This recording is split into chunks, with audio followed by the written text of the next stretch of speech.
बड़ा पाल रे सब बड़ा बडेरा, सब बड़ा बडेरा वो जी सब लोग लगाया वो जी ठाकरिया ने सदिया वो जी।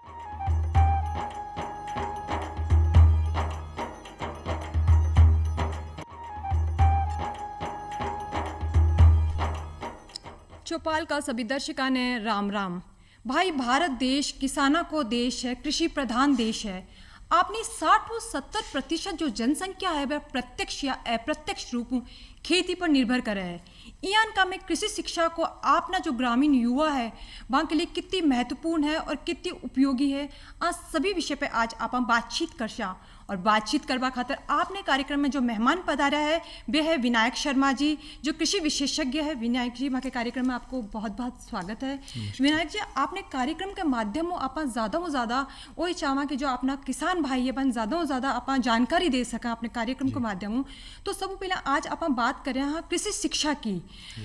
आप कहना कि कृषि शिक्षा भारत देश की जो रीढ़ है, रीढ़ की हड्डी है, तो वो जानना बहुत ज़रूरी है कि कृषि शिक्षा जो है वह काई है और कृषि शिक्षा का उद्देश्य जो है वे काई है। जी, मैं बताना चाहूँगा कि कृषि शिक्षा क्या है ये समझने के लिए पहले हमें ये समझना ज़रूरी है कि कृषि और कृषि विज्ञान क्या है। जैसा कि आपने अभी बताया कि भारत एक कृषि प्रधान देश है और शुरू से ही भारत की अर्थव्यवस्था में कृषि का एक बहुत बड़ा योगदान रहा है। अगर हम जीडीपी की टर्म्स में बात करें तो 17 से 18% एग्रीकल्चर का कंट्रीब्यूशन हर साल रहा है भारत की अर्थव्यवस्था में। और अगर हम बात करें तो भारत का 50% से भी ज़्यादा वर्कफोर्स आज भी अपना घर कृषि के माध्यम से ही चला रहा है। वहीं मैं अगर कृषि विज्ञान के बारे में बात करूं तो कृषि विज्ञान कुछ नहीं है। कृषि विज्ञान का मतलब सिर्फ इतना सा है कि हमारा खेत तैयार करने से लेके उसमें बीज लगाने से लेके कैसे धीरे धीरे फसल जो है वो तैयार होती है, कैसे वो बाजार में पहुंचती है, इन सभी चीज़ों के बारे में थ्योरेटिकल और प्रैक्टिकल नॉलेज प्राप्त करना कृषि विज्ञान है। और मैं बताना चाहूँगा कृषि शिक्षा का उद्देश्य यही है कि जो आज का युवा है वो कृषि को गहराई से समझ सके, कृषि में जो आजकल नए एडवांसमेंट हो रहे हैं उनको समझकर, उनको पढ़कर अपने खेत में लागू कर सके, जिससे वो अपने खेत की और साथ साथ अपने क्षेत्र की जो उत्पाद की कैपेसिटी है उसको बढ़ा सके और अपने देश के किसान को आगे लेके जा सके। बिल्कुल विनायक जी, आप बहुत बढ़िया बात बताई हो। भाई, आप 2020-2021 की तरफ कदम रख रहे हैं, तो इयान के मायने जो कृषि में जो नवाचार हो रहा है, जो नई नई टेक्नोलॉजी आ रही है भी के बारे में आपने जो युवा है बाने पूरी जानकारी होनी चाहिए, क्योंकि देश ही कृषि प्रधान देश है। आपने जो अर्थव्यवस्था है पूरी की पूरी खेती के ऊपर निर्भर करे। आपना जो युवक है वे कितना जागरूक है खेती ने ले, कृषि शिक्षा ने ले, आप बताओ जी। अगर हम हाल फिलहाल की बात करें तो कृषि शिक्षा को लेकर स्टूडेंट्स आजकल बहुत जागरूक हैं, बहुत आकर्षित भी हैं। इसका बात इस प्रमाण से हो सकता है कि आप देखिए जितनी भी नई यूनिवर्सिटीज़ आ रही हैं या जितनी भी पुरानी यूनिवर्सिटीज़ हैं उन सब ने अपने पाठ्यक्रम में एग्रीकल्चर साइंसेज के कोर्स अब स्टार्ट कर दिए हैं। और ये इस वजह से है क्योंकि आप देखिए एग्रीकल्चर से रिलेटेड जो भी प्रवेश परीक्षाएं हो रही है उनमें आप देखें तो जितनी उनकी सीट्स हैं और जितने स्टूडेंट्स वो एग्ज़ाम दे रहे हैं उनकी अगर आप तुलना करेंगे तो कम से कम 3 से 4 गुना स्टूडेंट्स जो हैं वो एग्ज़ाम दे रहे हैं। तो इसलिए साफ पता चलता है कि कृषि की तरफ बच्चों का आजकल बहुत ज़्यादा रुख हो रहा है। और ये इसलिए भी है क्योंकि अब युवक समझता है कि कृषि में स्कोप बहुत ज़्यादा है और कृषि का कोई ऑल्टरनेटिव नहीं है, कोई इसका दूसरा विकल्प नहीं है। जब तक इस धरती पर मनुष्य और बाकी जीव हैं तब तक एग्रीकल्चर का महत्व तो हमेशा ही रहेगा। और यूथ इस बात को अच्छे से समझता है, इसीलिए वो चाहता है कि वो एग्रीकल्चर में कुछ नया पढ़कर, कुछ ऐसा करके कि वो कैसे अपने खेत का ज़्यादा से ज़्यादा मुनाफा जो है मिनिमम कॉस्ट के साथ निकाल सके। जी, अगर आप हम बात करें विनायक जी की, अगर आप हम बात करें किसान की, एक कहना कुशल किसान बनने के लिए कि तरीकों प्रयास करना चाहिए कि तरीकों एक कुशल किसान आप जो अपना युवा है बना सका, आप बताओ। जी, अगर आप आज से 10 या 15 साल पहले की बात करेंगे तो उस टाइम की एग्रीकल्चर प्रैक्टिसेस और जो रिक्वायरमेंट्स थी और आज की जो एग्रीकल्चर प्रैक्टिसेस है उनमें दिन रात का फ़र्क है। आजकल ज़रूरत है कि किसान कंज्यूमर की डिमांड को या बाजार की मांग को ध्यान में रखते हुए खेती करे, और ये चीज़ युवा अच्छे से समझता है और वो अपने खेत में लागू कर सकता है। आप देखिए जो भी एक सफल किसान है, आप किसी भी सफल किसान को देखेंगे तो आप देखेंगे सफल किसान कभी भी एक सिर्फ फसल पे निर्धारित नहीं रहता, वो मिक्स्ड क्रॉपिंग और इंटर क्रॉपिंग जैसी प्रैक्टिसेस को अपनाता है। नवाचार भी अभी हो रहा है। बिल्कुल बिल्कुल, जी जी जी। तो इसमें क्या होता है, एक मुख्य क्रॉप के साथ साथ एक सप्लीमेंट्री क्रॉप भी किसान उगाता है, जिससे ना ही से उसे प्रॉफिट ज़्यादा होता है बल्कि जो पैसा वो फर्टिलाइजर देने में लगाता है वो भी उसका बच जाता है, क्योंकि जो सप्लीमेंट्री क्रॉप है वो नाइट्रोजन फिक्सेशन करके मुख्य क्रॉप को मोस्टली सारा फर्टिलाइजर सप्लाई करा देती है उसे। और इस वजह से अगर बाई चांस कोई आपदा भी आ जाती है तो अगर मुख्य क्रॉप खराब हो जाती है तो कम से कम अपनी लागत सप्लीमेंट्री क्रॉप से निकाल ही सकता है। ये एक फ़ायदा है। दूसरा मैं बताना चाहूँगा एक वैल्यू एडिशन का।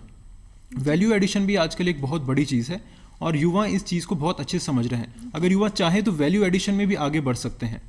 आप किसी भी आपको बाजार में आपके प्रोडक्ट का क्या मूल्य मिलेगा वो डिपेंड करता है कि आप उसको किस फॉर्म में मार्केट में लेके जा रहे हो, उस पर डिपेंड करता है। तो वैल्यू एडिशन में भी चाहे तो युवा आगे बढ़कर उसमें पढ़कर और उसमें अपना प्रयास कर सकता है। इसमें भी एक बहुत अच्छा अवसर है। जी, तो जी हाँ, अगर आप बात करें कि है ना क्या नाम है युवाओं की रुचि की, तो आपने जो कृषि शिक्षा है बा में युवाओं की रुचि की तरीकों आप पैदा कर सका, यानी कि कहीं कार्यक्रम आपने चलाना चाहे जो की रुचि जो है वो इनमें ज़्यादा से ज़्यादा पैदा हुआ है, आप बताओ। जी, सबसे पहले तो मैं बताना चाहूँगा कि आपका जो ये कार्यक्रम है चौपाल, ये भी एक बहुत अच्छा रोल अदा कर रहा है कि आजकल के स्टूडेंट्स को आगाह करने के बारे में, कृषि शिक्षा के बारे में। दूसरा, कृषि शिक्षा को कृषि को स्टूडेंट्स के बीच में बढ़ाने का सबसे मुख्य यही है कि हम कृषि शिक्षा को आगे लेके जाएं। उसके लिए ज़रूरी है कि हम ग्राम पंचायत लेवल पर जो स्कूल्स हैं उनमें एग्रीकल्चर की कोर्सेज स्टार्ट करवाएं, और जो कि ब्लॉक लेवल पर अच्छे अच्छे एग्रीकल्चर कॉलेजेस बनवाएं, और डिवीजन लेवल पर वर्ल्ड क्लास एग्रीकल्चर यूनिवर्सिटीज़ तैयार हों, जिससे ज़्यादा से ज़्यादा स्टूडेंट्स जो हैं वो एग्रीकल्चर के बारे में पढ़ सकें और उसे अपने लाइफ में कर सके और उनके लिए नई नई टेक्नोलॉजीज बना सके जो हमारे देश का किसान यूज़ ले सके उनको। जी बिल्कुल, आप कार्यक्रम के माध्यम हो या गांव में अपन घर घर जार भी या डोर टू डोर जिनके वे जार भी बता सका कि भाई कि कृषि शिक्षा जो है आज के संदर्भ में कितनी महत्वपूर्ण है और कितनी ज़्यादा ज़रूरी है, क्योंकि आज कृषि के माध्यम में बहुत सारा जो रोजगार है वे आपने जो नव युवक है वह प्राप्त हो जाए। साथ ही है ना विनायक जी, मैं आपको एक और चीज़ पूछना चाहूँगी, हॉर्टिकल्चर जो फसलें हैं वे कहीं है के बारे में आप बताओ, और अपने जो ग्रामीण भाई है क्या हम फायदा उठा सके, क्या हम रोजगार प्राप्त कर सके, आप बताओ। जी, हॉर्टिकल्चर फसलों की अगर बात करें जिसमें हमारी फल और सब्जियां आती हैं, तो अगर हम देखें तो हमारे देश के अंदर जैसे अभी वैल्यू एडिशन की अपन ने बात करी, तो टोटल प्रोडक्शन का हम लोग 5% से भी कम अभी वैल्यू एडिशन करते हैं। वहीं अगर हम डेवलप्ड नेशंस की तरफ देखें तो अपने टोटल प्रोडक्शन का 80% से भी ज़्यादा वैल्यू एडिशन करते हैं। तो ये एक चीज़ है जिसमें कहीं ना कहीं हम अभी पीछे हैं। हमारे देश की अगर किसान भी चाहे तो उसकी ग्रेडिंग, पैकिंग ये सब करके अपने ज़्यादा मूल्य पा सकते हैं। जैसा कि मैंने आपको बताया कि अभी किसान अपने फसल को किस फॉर्म में बाजार में लेके जाता है, उस पे बहुत निर्धार करता है कि उसे क्या मूल्य मिलेगा। मतलब एक बात पूछ चाहूँ बीच में आपने रोका कि ई के मायने सिर्फ और सिर्फ आप फल और फ्रूट है बाकी ही खेती हुई के मायने जो आप बता रहे हो हॉर्टिकल्चर में। जी, वेजिटेबल्स और फ्रूट्स की हॉर्टिकल्चर में आती है। अच्छा, मतलब सब्जियां और फलां की बिल्कुल बिल्कुल। जी, इसमें ये होता है कि मान लीजिए किसान अपना आंवला लेकर बाजार में जा रहा है, तो शायद उसे उतना अच्छा मूल्य नहीं मिलेगा जो अगर वो उस आंवले का मुरब्बा बना के या उस आंवले का अचार बना के या उस आंवले की कैंडी बना के अगर बाजार में बेचे तो उसकी डिमांड भी ज़्यादा होगी और उसकी प्रोडक्ट बिक भी फटाफट जाएगा और उसे मूल्य कई गुना ज़्यादा अच्छा मिलेगा। इसका एक मैं वैल्यू एडिशन का एक बहुत अच्छा उदाहरण एक और बताना चाहूँगा। जैसे कि जो टमाटर अपन खेत में बेचते हैं, आजकल हमने न्यूज़ में भी देखा है कि टमाटर यूं ही सड़कों पे किसानों ने कई साल पहले फेंक दिए थे, कुछ नहीं करा था।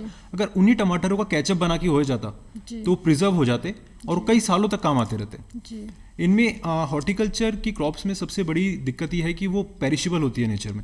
इसका मतलब ये है कि वो खराब जल्दी हो जाती है। उनको एक पर्टिकुलर क्लाइमेट चाहिए होता है उनकी क्वालिटी मेंटेन रखने के लिए। तो इसमें कहीं ना कहीं अभी हम पीछे हैं क्योंकि हमारे पास उतनी आधुनिक अभी पोस्ट हार्वेस्ट टेक्नोलॉजीज नहीं है। तो इसके लिए एक अच्छा उपाय है कि आजकल पैक्ड और कैंड फ्रूट्स का बहुत ट्रेंड चल रहा है और सुपरमार्केट्स में इसकी काफ़ी डिमांड है। इसमें कुछ नहीं होता, किसान चाहे तो अपने खेत पे ही एक छोटी पैकिंग या कैनिंग मशीन लगाकर उसमें अगर वेजिटेबल्स हैं तो ब्राइन सॉल्यूशन और अगर फ्रूट्स हैं तो सिट्रिक एसिड और KMS पोटेशियम पर मैग्नेट यूज़ करके उन्हें वहीं पर पैक करके छोटे छोटे कैंस में कर सकता है, जिससे उनकी शेल्फ लाइफ बढ़ जाएगी। और इसी तरह एक वैक्यूम पैक्ड फ्रूट्स का भी आजकल बहुत ट्रेंड चल रहा है क्योंकि आपने देखा होगा हर शहर में आजकल 1-2 सुपरमार्केट्स तो बन ही गए हैं और वहाँ पर ऑर्गेनिक और फ्रेश प्रोडक्ट्स की डिमांड है और कंज्यूमर उसके लिए ज़्यादा पैसे देने के लिए भी तैयार है। तो मेरे ख्याल से ये भी एक बहुत अच्छा अवसर है इस फील्ड में। तो जी हाँ, अभी आप बताए हुए कि है ना क्या नाम है किसान आपने खुद के खेत के मायने मशीन रख सके, लेकिन वो बिन बाजार में किया बेचे, आप बताओ। जी, जैसे कि मैंने बताया कि वो जो मशीन रखेगा पैकिंग की, उसमें कुछ नहीं, साथ में पैकिंग की मशीन में आपके लेबल्स भी आ जाते हैं सारे, जिसमें आप अपने लेबल्स लगाओ और बस इतना किसान एक प्रयास करे कि कुछ ना कुछ अपनी चीज़ में अलग करे जो मार्केट में पहले से नहीं है। क्योंकि अगर वही चीज़ अगर वो मार्केट में बना के बेचेगा तो शायद जो पहले से ब्रांड्स इस्टेब्लिश हो चुकी है, जो बहुत टाइम से चलती आ रही है, उनकी बजाय किसान का प्रोडक्ट को नहीं खरीदना पसंद करे। तो किसान इतना सा करे कि अपने प्रोडक्ट में कुछ ना कुछ ऐसा अलग करे बाकी प्रोडक्ट से, जिससे उसका प्रोडक्ट फटाफट बिकेगा और आराम से। आजकल आपने देखा होगा मार्केट्स में हर चीज़ ऑर्गेनिक आ रही है और अच्छे से बिकती भी है। जी, आप जी अभी ऑर्गेनिक की बात कर रही हो, जैविक खेती की आप बात करो, तो जैविक खेती वास्तव में है कहीं, इसके बारे में आप बताओ। जी, जैविक खेती या ऑर्गेनिक फार्मिंग जिसे हम कहते हैं, ये खेती का एक ऐसा तरीका है जिसमें रासायनिक पेस्टिसाइड या फर्टिलाइजर उपयोग नहीं करते। इसकी जगह हम जैविक उत्पाद जी जैसे कि वर्मी कंपोस्ट हो गया या जैविक आधारित पेस्टिसाइड और फर्टिलाइजर यूज करते हैं। जी ऑर्गेनिक फार्मिंग की सबसे अच्छी बात यह है कि वो बिना पर्यावरण को कुछ भी नुकसान पहुंचाए किसान को एक लंबे समय तक सस्टेनेबल प्रोडक्शन देता है। जी और इसीलिए आपने देखा होगा कि हमारे माननीय प्रधानमंत्री जी भी ऑर्गेनिक फार्मिंग को हर साल दर साल प्रमोट कर रहे हैं। जी वो इसी वजह से, क्योंकि वो समझते हैं, जो उनका विजन है साल 2022 तक किसान की आय डबल करने का, उसमें ऑर्गेनिक फार्मिंग का बहुत बड़ा महत्व रहने वाला है। और इन सब के चलते ही भारत सरकार ने कई सारी स्कीम्स भी निकाली ऑर्गेनिक फार्मिंग को प्रमोट करने के लिए, जिसमें आपकी है परंपरागत कृषि विकास योजना है और जैविक खेती प्रोग्राम है उसके अंदर आपका। और आप देखें तो 2016 में सिक्किम को प्योर ऑर्गेनिक स्टेट का भी दर्जा दिया गया है। और हम सब देखना चाहेंगे कि धीरे धीरे चलते भारत में और भी राज्य जो है प्योर ऑर्गेनिक हो जाए। दूसरा, मैं आपको ऑर्गेनिक फार्मिंग का एक और फायदा बताना चाहूँगा।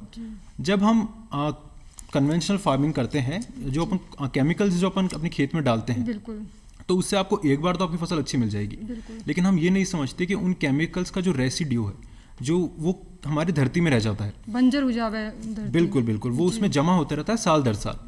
तो धीरे धीरे उससे क्या होता है, हमारी मिट्टी की जो गुणवत्ता है, जो उसकी प्रोडक्शन कैपेसिटी, प्रोडक्टिविटी है, वो कम होती रहती है। वो हमें धीरे धीरे पता लगता है, और शरीर के लिए भी नुकसानदायक है। बिल्कुल बिल्कुल, क्योंकि वो सारे जो केमिकल्स हैं कहीं ना कहीं पेड़ में से होते हुए उसके प्रोडक्ट में, फल में, फ्रूट में आते ही हैं, और वो आपके घरों में वो आता है। बिल्कुल। अगर ऑर्गेनिक फार्मिंग की बात करें तो वो बिल्कुल इसकी विपरीत करता है। ऑर्गेनिक फार्मिंग क्या करता है, अगर आप हर साल ऑर्गेनिक फार्मिंग कर रहे हैं तो ऑर्गेनिक फार्मिंग आपकी जो मिट्टी है उसकी गुणवत्ता को बढ़ाया जा रहा है, उसको मल्टीप्लाई करे जा रहा है हर साल। तो आप देखेंगे जो भी ऑर्गेनिक फार्मिंग कर रहे हैं अभी, उनमें आप देखेंगे तो उनको बहुत अच्छा प्रोडक्शन मिल रहा है। शुरू में उनका प्रोडक्शन थोड़ा ढीला हो सकता है, लेकिन उनको हर साल सस्टेनेबल मिल रहा है। ये नहीं होता कि एक साल ज़्यादा मिल गया, दूसरे साल कम। उनको जो मिलता है वो यूनिफॉर्म प्रोडक्शन मिलता है और बिल्कुल फ्रेश प्रोडक्ट मिलता है उनको। बहुत बढ़िया बात आप बताइए कि भाई जो जैविक खेती है वह बहुत ज़रूरी है आज के टाइम में, क्योंकि आप जी रासायनिक या केमिकल के द्वारा जो भी खेती करा भी हूँ, आपने जो धरती है वह भी बंजर हो जावे, साथ ही साथ आपने शरीर के लिए भी वह बहुत नुकसानदायी है। इसलिए जैविक खेती, अगर आज के टाइम जैविक खेती हो रही है तो वह बहुत बढ़िया है और एक बहुत अच्छा नवाचार है वो खेती के मायने। इसके साथ ही मैं आपको एक और चीज़ पूछना चाहूँगी, देश की कृषि शिक्षा की कहीं व्यवस्था है अपने देश में? जी, कृषि शिक्षा की अगर हम बात करें तो भारत कृषि शिक्षा में अभी सबसे, मैं कहूँगा सबसे अच्छा तो नहीं, लेकिन एक काफ़ी अच्छे लेवल पर है अभी। मैं कृषि शिक्षा की बताऊँ तो आपको कृषि, हमारे यहाँ पे ICR जो एक एपेक्स बॉडी है कृषि शिक्षा के लिए, वो देखता है। तो हमारे देश में अभी हर राज्य में कम से कम एक कृषि विश्वविद्यालय तो आवश्यक रूप से प्रेजेंट है। और राजस्थान जैसे बड़े राज्य की बात करें तो हमारे यहाँ पे 5 कृषि विश्वविद्यालय, जो कि जोबनेर, कोटा, उदयपुर और बीकानेर में स्थित हैं, और एक वेटनरी इंस्टीट्यूट भी है हमारे यहाँ पे। और इसी प्रकार देश में कुल 64 स्टेट एग्रीकल्चर यूनिवर्सिटीज़ हैं और 4 डीम्ड यूनिवर्सिटीज़ हैं, जिनमें IRI न्यू दिल्ली भी शामिल है, जो कि विश्व के टॉप एग्रीकल्चर कॉलेजेस में आती है। इसके अलावा कृषि शिक्षा को बढ़ाने के लिए 3 सेंट्रल एग्रीकल्चर यूनिवर्सिटीज़ भी हैं हमारे देश में, जो कि इम्फाल में और अपने मणिपुर में, इम्फाल में है, अपने इम्फाल में है, समस्तीपुर में है और अपने झांसी में है। यहाँ 3 जगह पे सेंट्रल एग्रीकल्चर यूनिवर्सिटी भी है, जो हर तरीके से एग्रीकल्चर को बढ़ाने की प्रयास कर रही है। तो एक की तरीकों से ना कृषि शिक्षा जो है आपने युवाओं ने देवे, आप बताओ विश्वविद्यालय की तरीकों कार्य कर रहे हैं? जी, विश्वविद्यालय का मुख्य रूप से 3 तरह का कार्य होता है। इसमें पहला, जैसा अपन ने बात करी, कृषि शिक्षा का होता है, जिसमें BSc, MSc और PhD की पढ़ाई होती है। दूसरी अगर अपन बात करें तो उनका रहता है कृषि में रिसर्च करना, जो नई नई टेक्नोलॉजीज आ रही हैं, जो नई किस्में आ रही हैं, उन सबको ट्रायल करना, क्योंकि जो भी नई किस्म आती है वो सीधे किसान के पास नहीं जाती। इसलिए ज़रूरी है कि वो अलग अलग देश के अलग अलग कोनों में और राज्य के अलग अलग कोनों में वो चीज़ टेस्ट हो पहले, किसान के पास पहुँचने से पहले, कि क्या वो सही में जो पहले किसान यूज़ कर रहा है उससे बेहतर है, तभी वो किसान के पास पहुँचे। और साथ ही साथ इसके अंदर जो नई टेक्निक्स आती है वो टेस्ट होती है और नई नई टेक्निक्स डेवलप भी होती है। और तीसरा जो सबसे एक महत्वपूर्ण इसमें उनका कार्य रहता है यूनिवर्सिटीज़ का, वो है कृषि विस्तार का, जिसमें KVKs आते हैं। मतलब ये ज़रूरी, सबसे ज़्यादा मैंने कहा ज़रूरी है इसलिए है, KVKs का के बारे में कृषि विज्ञान केंद्र। जी बिल्कुल, मैं बताता हूँ। आपके कृषि विश्वविद्यालयों की प्रयोगशालाओं में जो भी टेक्नोलॉजीज डेवलप हो रही हैं या जो भी नई किस्में डेवलप हो रही हैं, उनका महत्व सिर्फ तभी है जब वो किसान के खेतों तक पहुंचे। अब किसान छोटे से छोटे जिलों में भी रहते हैं और वहाँ पे यूनिवर्सिटी के साथ पहुंचना इतना पॉसिबल नहीं है, तो इसके लिए केवीकेस जो है वो हर जिले में कार्यरत है। केवीकेस क्या करते हैं, केवीकेस ट्रेनिंग करते हैं। केवीकेस जो भी हमारे फार्मर, जो भी किसान भाई हैं, उनको ट्रेनिंग देते हैं नई किस्मों के बारे में, कौन सी उन्हें किस्में उगानी चाहिए, कैसे उन्हें सीड ट्रीटमेंट करना चाहिए, कैसे उन्हें सीड बेड बनाना चाहिए, और कैसे वो मतलब मिनिमम, मैं जैसे बताया, मिनिमम कॉस्ट में मैक्सिमम प्रॉफिट ले सकते हैं। साथ ही केवीकेस जो युवा हैं उनको कृषि और कृषि से जुड़े जितने भी व्यवसाय हैं उनके बारे में ट्रेनिंग देते हैं और उन्हें प्रोत्साहन देते हैं कि वो एक छोटा ही सही लेकिन अपना कुछ एंटरप्राइज स्टार्ट करें। मैं आपको बताता हूँ, जनवरी 2020 तक इस देश में 721 केवीकेस हैं जो हर छोटे से छोटे जिले में छोटे से छोटे जगह पे बसे हुए किसानों की मदद कर रहे हैं और उनके पास वो तकनीक पहुंचा रहे हैं ताकि वो भी पूरे देश को लेकर आगे बढ़ सकें। और कृषि के माध्यमों कहीं जो रोजगार है वो की तरीकों अपना जो युवा है बन मिल सके, कहीं लघु उद्योग जो है वे है जो कृषि के माध्यमों चलाए जा रहे हैं, वहाँ के बारे में आप बताओ। जी, कृषि में अगर हम बात करें छोटे छोटे लघु को, जैसा आपने बताया, तो इसकी संभावना अपार है, इसकी कोई सीमा नहीं है, बहुत सारे हैं। जैसे कि आप देख रहे होंगे कि किसान छोड़िए, आजकल तो जो जिन लोगों ने IIT करा हुआ है वो भी छोड़कर आ रहे हैं, इसमें आ रहे हैं। बस ज़रूरत यह है कि किसान को समझना पड़ेगा। किसान अभी क्या, हम किसान की और जितनी भी फैमिली है उन सब की बहुत मेन स्ट्रीम सोच रहती है कि हमें हमारी फसल उगानी है, उसे ले जाके मार्केट में बेचना है और जो पैसा मिलेगा वो हमें लेना है।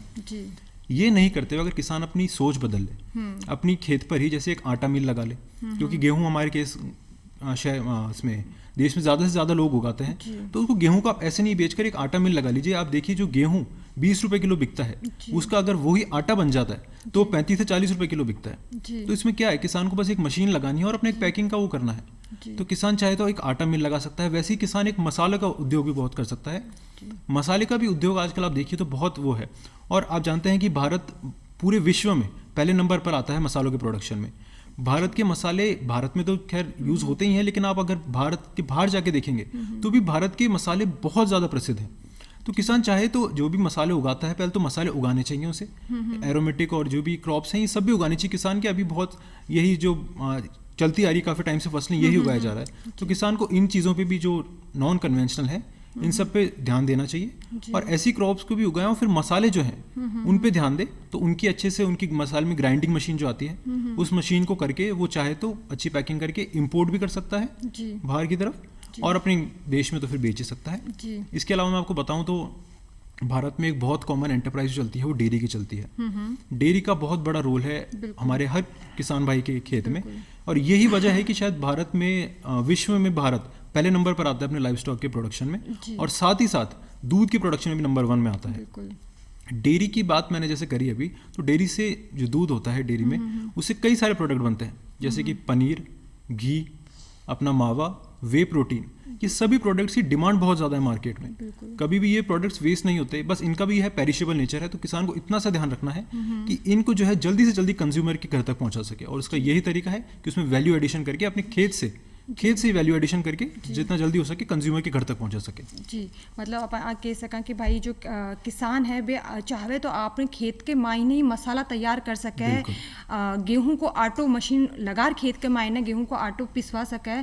साथ ही साथ आप बात करें पशुपालन की, तो पशुपालन व्यवसाय एक यहाँ को व्यवसाय है जिसके माध्यम में बहुत सारा डेयरी प्रोडक्ट जो है बिन इम्पोर्ट एक्सपोर्ट अपना जो किसान भाई है भी कर सके। इस तरीकों बहुत सारा यहाँ का लघु उद्योग है जो बहुत सारा रोजगार और बहुत सारो फायदो देश ने हो सके है, किसाना ने हो सके है।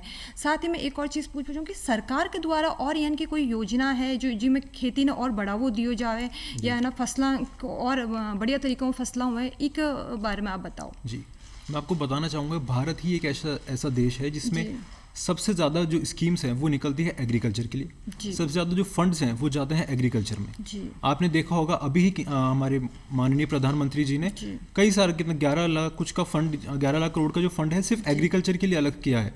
इसलिए क्योंकि वो समझते हैं कि एग्रीकल्चर कितना ज़रूरी है अभी, क्योंकि देश की भारत की जनसंख्या इतनी ज़्यादा है, उसमें 50% से भी ज़्यादा अगर एग्रीकल्चर में निर्भर है तो कहीं ना कहीं तो हम पीछे छूट रहे हैं कि अभी भारत में इतना ज़्यादा पोवर्टी लाइन के नीचे लोग हैं। तो हमारी ज़रूरत है कि ये जो लोग हैं जो बिलो पोवर्टी लाइन है, ये सब खेती भी अगर कर रहे हैं तो खेती इस तरीके से करें, उनको हम इस तरह से सब्सिडीज़ दें या इस तरह से उनको ट्रेनिंग दें कि वो कुछ ना कुछ कर कम से कम बीपीएल के ऊपर आ सकें और अपने जो लिविंग स्टैंडर्ड है उसको और बेहतर बना सकें। जी। आपने जैसे बताया कि स्कीम्स की आपने जैसे बात करी अभी, तो एक ऑयल सीड्स के लिए अपनी यहाँ पे सरकार ने बहुत सारी स्कीम्स निकाल रखी है, ग्रेन्स के लिए बहुत सारी स्कीम्स निकाल रखी है, एक एमएसपी जैसी यहाँ पे अपने चलता है, वो बहुत अच्छी चीज़ है एमएसपी, जैसे कि पहले ही किसान को पता होता है कि उससे फसल की इतनी प्राइस मिलने वाली है। जी। और एक हम आजकल ई नाम, जैसा आपको पता होगा सरकार ने स्टार्ट करा है कि अब ऑनलाइन मंडी चालू हो गई है, अब किसान को अपने घर से कहीं जाने की जरूरत नहीं है। आप जानते हैं कोरोना के टाइम में तो वैसे भी निकलना किसी का पॉसिबल नहीं हो रहा है,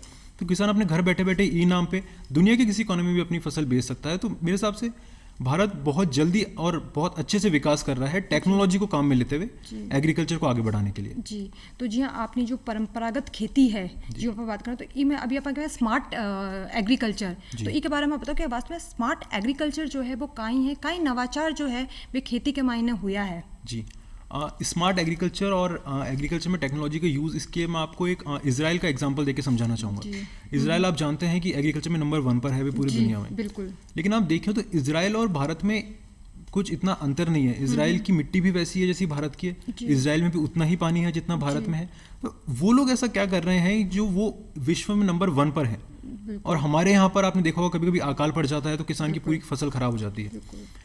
इसका जवाब सिर्फ इतना सा है कि वो लोग टेक्नोलॉजी को अच्छे से खेती में यूज़ कर रहे हैं। जैसे मैं एक छोटा सा उदाहरण देता हूँ, तो हमारे यहाँ पर क्या होता है कि किसान को फसल में पानी देना होता है। जी। तो किसान ये नहीं देखता कि फसल को पानी की कब ज़रूरत है, उसे बस ये पता है कि फसल को आज पानी देना है तो वो देकर आ जाता है। जी। इसी जगह में इजराइल में देखें तो इजराइल में हर चीज़ के लिए एक सेंसर आते हैं, माइक्रो सेंसर्स आते हैं, वो फसल में लग जाते हैं आपकी। वो सेंसर आपको बताएगा कि आपकी फसल में किस टाइम पे कितना मॉइस्चर है और आपको कितना पानी देना चाहिए। दूसरा, किसान क्या करता है, अभी तक भी स्प्रिंकलर इरिगेशन हम सबको पता है 96% तक वाटर बचाता है, लेकिन अभी तक भी वो हमारे देश में ज़्यादा लोगों ने यूज़ नहीं करा। अभी भी वही होता है, फ्लड इरिगेशन होती है, कैनाल से सीधा खेतों में जा रहा है। तो उससे ना ही सिर्फ फसलें खराब होती है बल्कि पानी कितना ज़्यादा, क्योंकि आप जानते हैं पानी भी हमारे देश में बहुत कमी है पानी की भी, तो पानी कितना खराब हो रहा है। तो ज़रूरी है कि किसान इन चीज़ों को समझे और टेक्नोलॉजी को साथ में लेते हुए। लेकिन जी हाँ, इजराइल आपने जो चोका सिस्टम है, जी, जो जी, तकनीक है, बिना इजराइल भी अपनाई है। जी, जी, जी। जो तो पानी संरक्षण ने ले भी अभी बहुत सारा कार्यक्रम जो है वे सरकार के द्वारा चलाया जा रहा है, जो आप पानी की ज़्यादा से ज़्यादा बचत कर सका। और चोको सिस्टम जो है आपने जो नई तकनीक है, जिन नवोचार आप कह सका पानी संरक्षण ने ले, वो भी बहुत अच्छी तरीका काम कर रहे है। एक साथ में आपने एक और मेरा प्रश्न है कि जो आपने भारतीय कृषि अनुसंधान परिषद है जी जी जी की तरीकों कार्य करे जी, ICAR या Indian council of agriculture research जो है वो बेसिकली एग्रीकल्चर एजुकेशन को संभालता है और एग्रीकल्चर रिसर्च को संभालता है भारत के अंदर। जी। मैं अगर एजुकेशन की बात करूं तो ICAR में आज भी अगर अपन बात करें सो बैचलर्स में 15% और मास्टर्स और डॉक्टरेट में 25% सीटें ICAR अपने थ्रू एक ऑल इंडिया एंट्रेंस एग्जाम करवाता है, हर साल कंडक्ट करवाता है, उसके थ्रू फिल होती है। ICAR का उद्देश्य इतना सा है कि जो भी टैलेंटेड स्टूडेंट्स हैं उनको स्कॉलरशिप और फेलोशिप्स के माध्यम से उनको ऐसे मौके दिए जाएं, क्योंकि ये ऑल इंडिया लेवल पे एग्जाम होता है। तो ICAR चाहता है कि एक किसी भी छोटे राज्य का जो छात्र है वो भी कहीं बाहर जाके दूसरे राज्य में जाके वहाँ पढ़ाई करे, वहाँ के तौर तरीके सीखे और उनको फिर अपने खेती के मुताबिक या अपनी जैसी कंडीशंस है उसकी राज्य की, उनके मुताबिक उनको यूज़ करे।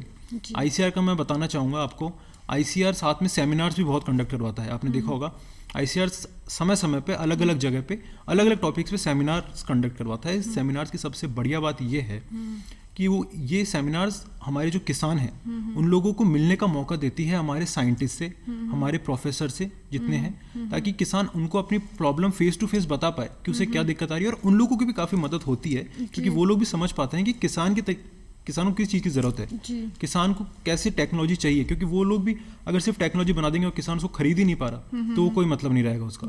तो इसलिए उन लोगों के लिए बहुत आसान हो जाता है कि किसान को समझना। साथ ही इन सेमिनार्स में बाहर से भी लोग बुलाए जाते हैं, जैसे जो भी एग्रीकल्चर कंपनीज बाहर काम कर रही हैं उनके CEOs को बुलाया जाता है।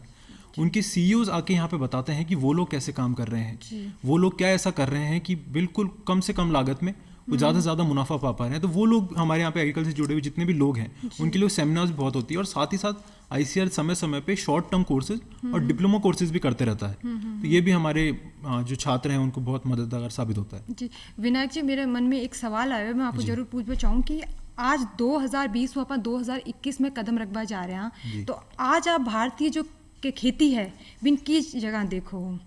जी इसके लिए मैं एक आपको बहुत अच्छा उदाहरण देना चाहूँगा संतोष देवी जी का, जो अपने झुंझुनू राजस्थान की हैं। जी बिल्कुल। जी वो सिर्फ 5th पास है, उन्होंने सिर्फ 5th तक पढ़ाई करी है। बिल्कुल। और उनने स्टार्ट करी थी 220 अनार के पौधों के साथ उनने स्टार्ट करा था। जी। उनने अच्छा काम ये किया कि क्योंकि वो जागरूक थी, जी। उन्होंने ड्रिप इरिगेशन सिस्टम का यूज़ लिया, जी। क्योंकि झुंझुनू में आप जानेंगे इतना पानी नहीं है। जी। तो उन्हें ड्रिप इरिगेशन को काम में लेते हुए अगर आज आप देखें तो वो सालाना 25 लाख तक कमा रही हैं। जी बिल्कुल। और राष्ट्रपति द्वारा माने पुरस्कार भी पुरस्कार दिए भी गए मिला है। हैं। जी, जी, जी, जी, बिल्कुल। खेती में बहुत बढ़िया नवोचार वो करे है। बिल्कुल, विनायक बिल्कुल। जी आप वहाँ के कार्यक्रम में पधारे और आज वहाँ का जो किसान भाई है बाने कृषि शिक्षा ने लिए बहुत बढ़िया जानकारी दी। वहाँ के कार्यक्रम में पधारवा खातर आपको बहुत बहुत धन्यवाद। आज की चौपाल में बस इतो ही, फिर मिलशा एक नई चौपाल में एक नए विषय के साथ। राम राम सा।